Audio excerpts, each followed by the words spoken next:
comment faire fructifier votre argent. Et là, bien sûr, on ne parlera pas de Pokémon, mais de l'investissement. Directement, on va voir un petit panorama en fait des options d'investissement que vous allez pouvoir retrouver et qui sont bien sûr accessibles à tout le monde. N'hésitez pas bien sûr à vous abonner si ce n'est pas déjà fait, à liker, commenter et partager la publication si vous pensez qu'elle peut servir à quelqu'un d'autre. Je vous remercie et nous sommes partis tout de suite. Alors déjà, une chose importante, intéressante, pourquoi est-ce qu'il est important de diversifier ses manières d'investir? Donc une des phrases les plus connues, c'est de ne pas mettre ses œufs dans le même panier. Alors vraiment, c'est très très important, notamment lorsqu'on débute de le comprendre. Ça va permettre de réduire les risques si un secteur dans lequel nous avons investi aura tendance à perdre de l'argent et donc potentiellement aussi à s'effondrer.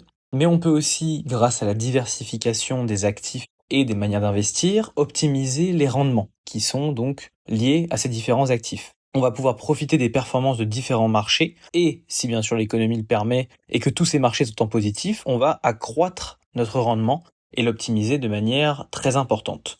Donc vraiment, le but, c'est de diversifier pour se permettre d'éviter d'avoir potentiellement une perte trop importante de notre capital, mais aussi de pouvoir optimiser nos rendements en fonction donc de l'économie et de ce qui s'y passe. Alors, le premier gros pan de l'investissement, c'est bien sûr la bourse. Juste avant, bien sûr, l'investissement, il y a l'épargne. Ça, c'est extrêmement important. C'est vraiment la base de votre début d'investissement, c'est l'épargne, savoir épargner, avoir votre fonds d'urgence et votre matelas de sécurité. Et ensuite, donc, on a notamment la bourse. La bourse, ça va se composer de plusieurs manières. Vous avez bien sûr plein de choses en plus de celles que vous avez actuellement à l'écran, mais ce sont les principales et surtout les plus connues et sur lesquelles on a le plus d'accès de chiffres. Donc on a les actions individuelles, qui sont, je pense, les plus connues de manière générale. Donc les actions individuelles, ce sont des parts d'entreprise qui sont cotées en bourse sur que ce soit différentes bourses, puisqu'il existe différentes bourses dans le monde. Donc là, vous avez des parts d'entreprise que vous pouvez acheter, revendre, etc. Ensuite, vous avez des ETF. Donc ce sont des fonds indiciels donc qui vont reproduire un panier d'actions diversifiées. Donc on prend par exemple le S&P 500, on a 500 sociétés qui sont représentées par cet indice-là. Et donc c'est un fonds indiciel qui va représenter en fait l'indice total de toutes ces sociétés à l'intérieur. Et ensuite on a les obligations.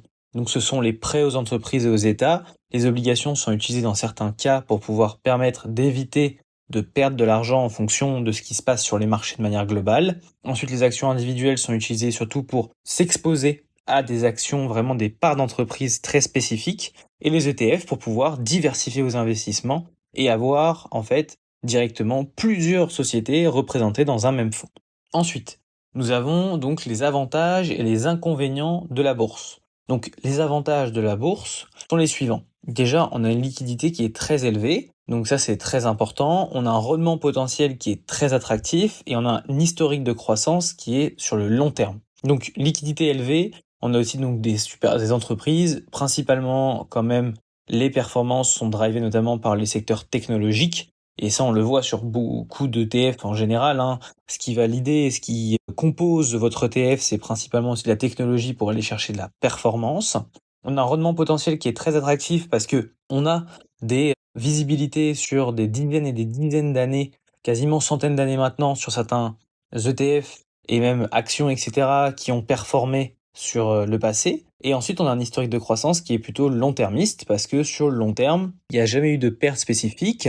Mais là, je vous prends bien sûr une moyenne sur le long terme. Si on prend certains moments de notre histoire, type des guerres, le Covid, etc., où bien sûr on a vu des indices totalement dévissés, mais sur le long terme, on est plutôt gagnant. Et les inconvénients, donc déjà c'est une très forte volatilité en fonction des indices que vous sélectionnez ou des sociétés que vous aurez sélectionnées via les actions spécifiques. Là-dessus, donc sur l'aspect de la volatilité, il y a beaucoup moins de volatilité lorsqu'on va parler des obligations. Enfin, donc il y a aussi l'apprentissage qui est nécessaire. Ça, c'est un inconvénient, c'est qu'il faut quand même comprendre sur lequel vous devez mettre votre argent, pourquoi vous mettez votre argent sur tel ou tel indice, et ce que ça va vous permettre de faire. Et aussi un autre inconvénient, c'est les émotions. Les émotions à gérer, ça c'est très important. On fait pas de stock picking, donc potentiellement on va pas faire de l'achat-revente en intraday ou autre.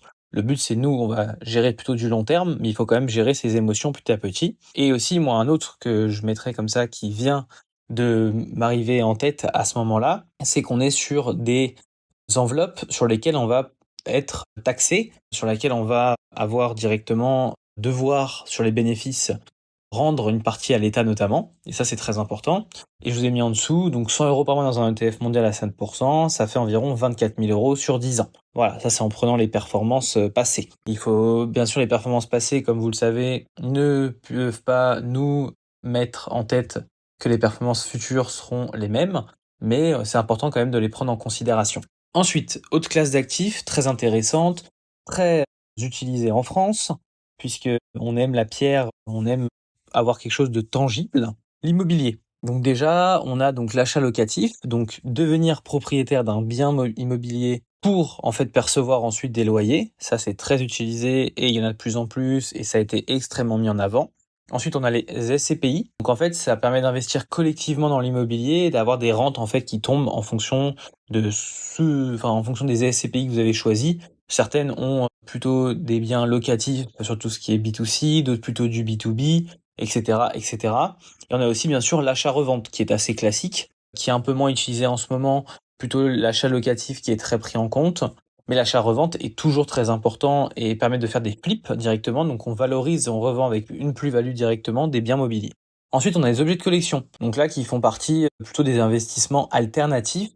Donc on a les cartes Pokémon notamment, donc on en parle pas mal aussi sur cette chaîne. On a les montres, on a le vin, on a l'art. Donc on a vraiment plein de classes d'actifs différents. Si je devais revenir rapidement sur l'immobilier, les gros avantages de l'immobilier, c'est qu'on a quelque chose qui est très tangible, on a quelque chose où on a une demande qui est normalement sans cesse croissante en fonction bien sûr des villes dans lesquelles vous êtes, etc. Par contre, on a aussi un inconvénient, on a aussi une énorme exposition donc au secteur bancaire, etc. puisqu'il faut souvent prendre des emprunts. Donc ça, c'est aussi des connaissances à acquérir par la suite qui vous permettront de pouvoir commencer à investir dans l'immobilier. Je pourrais faire une vidéo aussi spécifique dessus, etc. En fonction de ce que vous souhaitez, n'hésitez pas à me le dire en commentaire. Et donc, on revient directement sur nos objets de collection. Les gros avantages des objets de collection, déjà, c'est qu'on peut allier passion et investissement. Ce que je fais notamment actuellement sur l'aspect Pokémon, mais pas que. Et donc, ça vous permet en fait d'avoir déjà des connaissances dans le domaine dans lequel vous allez investir. Donc ça, c'est super intéressant et super important pour comprendre comment investir. En plus, vous alliez une passion à quelque chose qui peut être rentable. C'est toujours bénéfique. Vous avez un potentiel de plus-value qui est souvent assez important. Vous avez une diversification qui est atypique, puisque tout le monde n'investit pas dans les cartes Pokémon, même si c'est beaucoup plus mainstream qu'avant en tout cas. L'inconvénient de ce type d'investissement, c'est que c'est extrêmement volatile aussi. Ce sont des prix qui bougent extrêmement rapidement. C'est assez risqué, il faut le dire, mais si ce n'est très risqué. Et donc ça joue notamment sur cette classe d'actifs qu'on peut retrouver. On peut aussi bien sûr investir en soi-même, c'est extrêmement important et ça vous permet de comprendre plus rapidement certains marchés, certains aspects techniques de tous les marchés, donc formation et compétences. Donc en soi, on a un meilleur ROI parce que on connaît mieux, on a plus de compétences, on peut générer du revenu grâce en fait à nos compétences et à nos connaissances directement.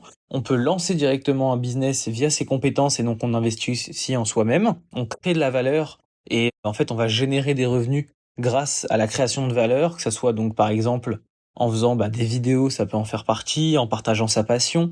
Ça peut être plein de typologies différentes. Si vous avez une âme très artistique et que vous savez faire des vidéos, vous pouvez faire du montage, vous pouvez faire plein de choses différentes avec donc vos compétences et la formation. Donc grâce à tout ça, vous créez en fait de la valeur que vous vendez ensuite par la suite. Comment choisir son type d'investissement? Donc là, c'est vraiment important. Vous avez vraiment 4 points cardinaux, si je puis dire. Vous avez l'horizon long terme, l'horizon court terme. Et ensuite, vous avez votre tolérance au risque. Risque faible, risque élevé. C'est très important. Ça, c'est quelque chose à prendre vraiment en compte. Je pourrais même vous faire une vidéo sur comment déterminer votre profil d'investisseur.